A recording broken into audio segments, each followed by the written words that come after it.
اور نوح کا قصہ بھی یاد کرو، جب اس سے پیشتر انہوں نے ہمیں پکارا تو ہم نے ان کی دعا قبول فرمائی اور ان کو اور ان کے ساتھیوں کو بڑی گھبراہٹ سے نجات دی، اور جو لوگ ہماری آیتوں کی تکذیب کرتے تھے ان پر نصرت بخشی۔ وہ بے شک برے لوگ تھے، سو ہم نے ان سب کو غرق کر دیا۔ اور داؤد اور سلیمان کا حال بھی سن لو کہ جب وہ ایک کھیتی کا مقدمہ فیصل کرنے لگے جس میں کچھ لوگوں کی بکریاں رات کو چر گئیں اور اسے روند گئی تھیں، اور ہم ان کے فیصلے کے گواہ تھے،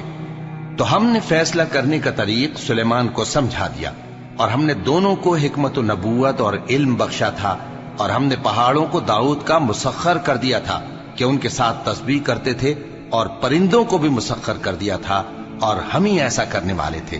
اور ہم نے تمہارے لیے ان کو ایک طرح کا لباس بنانا بھی سکھا دیا تاکہ تم کو لڑائی کے ضرر سے بچائے،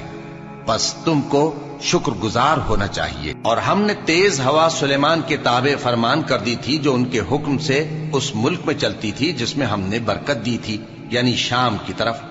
اور ہم ہر چیز سے خبردار ہیں۔ اور بڑے بڑے جنات کو بھی ان کے تابع کر دیا تھا کہ ان میں سے بعض ان کے لیے غوطہ خوری کرتے تھے اور اس کے علاوہ اور کام بھی کرتے تھے، اور ہم ان کے نگہبان تھے۔ اور ایوب کو یاد کرو جب انہوں نے اپنے پروردگار سے دعا کی کہ مجھے تکلیف پہنچی ہے اور تو سب سے بڑھ کر رحم کرنے والا ہے، تو ہم نے ان کی دعا قبول کر لی اور جو ان کو تکلیف تھی وہ دور کر دی، اور ان کو بال بچے بھی عطا فرمائے، اور اپنی مہربانی سے ان کے ساتھ اتنے ہی اور بخشے۔ اور عبادت کرنے والوں کے لیے یہ نصیحت ہے۔ اور اسماعیل اور ادریس اور ذوالکفل کو بھی یاد کرو، یہ سب صبر کرنے والے تھے،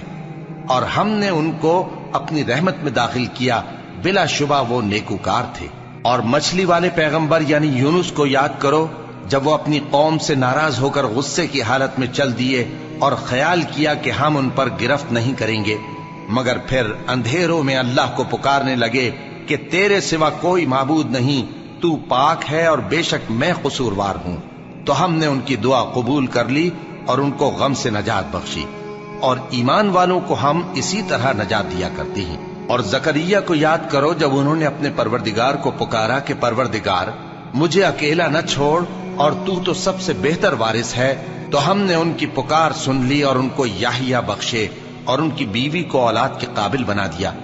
یہ لوگ لپک لپک کر نیکیاں کرتے اور ہمیں امید اور خوف سے پکارتے اور ہمارے آگے عاجزی کیا کرتے تھے۔ اور ان خاتون یعنی مریم کو بھی یاد کرو جنہوں نے اپنی عفت کو محفوظ رکھا، تو ہم نے ان میں اپنی روح پھونک دی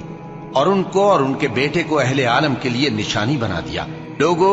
یہ تمہاری جماعت ایک ہی جماعت ہے اور میں تمہارا پروردگار ہوں، تو میری ہی عبادت کیا کرو۔ اور لوگ اپنے معاملے میں باہم متفرق ہو گئے، مگر آخر سب ہماری طرف رجوع کرنے والے ہیں۔